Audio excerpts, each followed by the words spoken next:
সকলকে নমস্কাৰ জনালো আৰু আমাৰ চেনেললৈ পুনৰবাৰ স্বাগতম জনালো।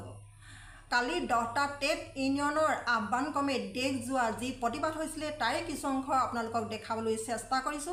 ভিডিঅ'টো স্কিপ নকৰি একেবাৰে শেষলৈকে চাই যাব। দেশজোৰা ধৰ্মঘটৰ কাৰণবিলাক আপোনালোকে নিশ্চয় জানে।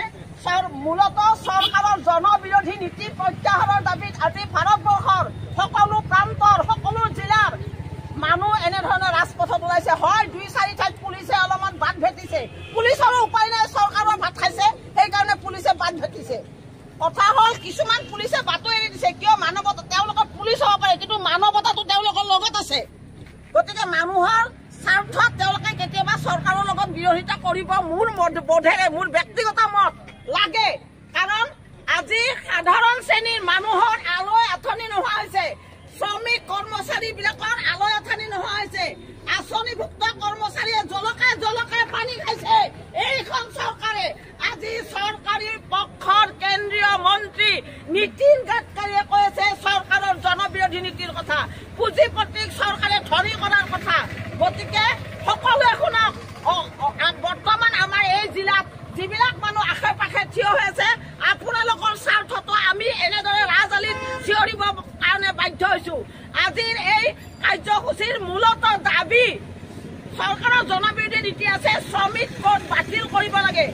শ্ৰমিকৰ কাৰণে যিখন মানে ভয়াৱহ কোড তৈয়াৰ কৰিছে চৰকাৰে, এই কোডটো বাতিল কৰাৰ দাবীত আমি ওলাই আহিছো আৰু আঁচনিভুক্ত কৰ্মচাৰীবিলাকৰ দাবী লৈ আমি ওলাই আহিছো। অংগনবাড়ীবিলাকক চৰকাৰী কৰ্মচাৰী মৰ্যাদা দিব লাগে, কেন্দ্ৰীয় বাজেটত টকাৰ পৰিমাণটো বৃদ্ধি কৰিব লাগে, এনেকুৱা দাবী লৈ আমি আজি আহিছো। আজি ৰান্ধনীবিলাকৰ কাম প্ৰায় ছাটাই হওঁ অৱস্থা, তেওঁলোকৰ কাম নাই। এতিয়া অক্ষয় পাত্ৰ ফাউণ্ডেশ্যন নামৰ এটা NGOৰ নামত গোটাই দিলে। চৰকাৰে কৈ আছে এওঁলোকক দৰমহা দিম, ইমান আমি ভিৰো পুৰুষ নেকি কাম নকৰা কৰি একাংশই অৰুণোদয় পাই বিজেপি চৰকাৰক বাহ কৰি আছে। মই কিন্তু সেইসকলক গৰিহণা দিছো, ধিক্কাৰ দিছো, কাৰণ হাত ভৰি থাকোতে 1250 টকাৰ কাৰণে চৰকাৰৰ জনবিৰোধী নীতিক ছাপৰ্ট কৰি থকাৰ কাৰণে। গতিকে ৰাইজ আৰু কমৰেডসকল, আপোনালোকে আজিৰ এই যিটো মহা শুভক্ষণ, এই শুভক্ষণটোৰ যি দাবী দাবা, এয়া সফলৰ উদ্দেশ্যে ওলাই আহিছো। আপোনালোকে সহযোগ কৰিছে, সকলোকে ধন্যবাদ জনাইছো।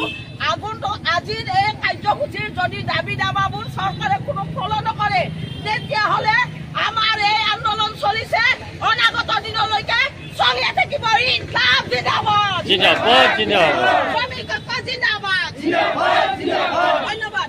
এতিয়া আমাৰ কৃষকৰ পৰা আৰু অন্যান্য সংগঠনৰ পৰা আমাৰ পাৰভেজ আলীয়ে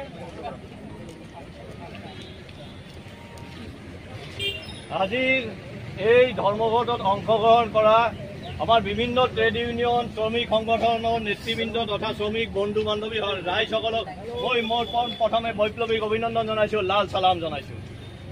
ইতিমধ্যে আপোনালোকে গম পাইছে যে এই ধৰ্মঘট ভাৰতৰ 10 কোটি মানুহ এই ধৰ্মঘটত অংশগ্ৰহণ কৰিছে। এই ধৰ্মঘট হৈছে শ্ৰমিকসকলৰ অধিকাৰ ৰক্ষা কৰাৰ দাবীত এই ধৰ্মঘট। এই ধৰ্মঘট হৈছে কৃষকৰ অধিকাৰ ৰক্ষা, উৎপাদিত ফচলৰ মূল্য পোৱাৰ দাবীত আজিৰ এই ধৰ্মঘট। আজি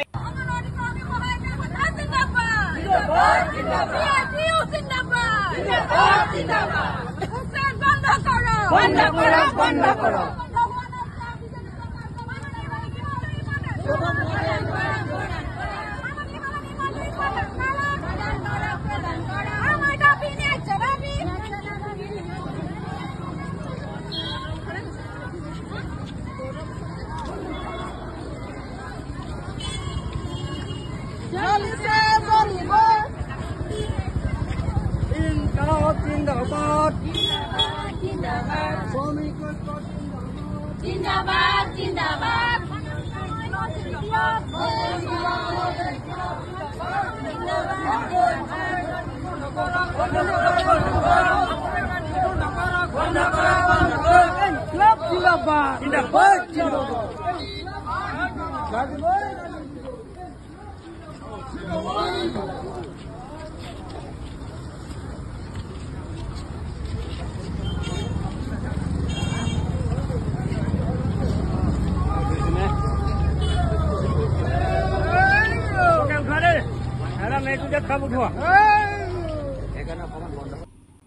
এইটোৱে আছিলে আজিৰ ভিডিঅ'টো শেষলৈকে চোৱাৰ বাবে ধন্যবাদ।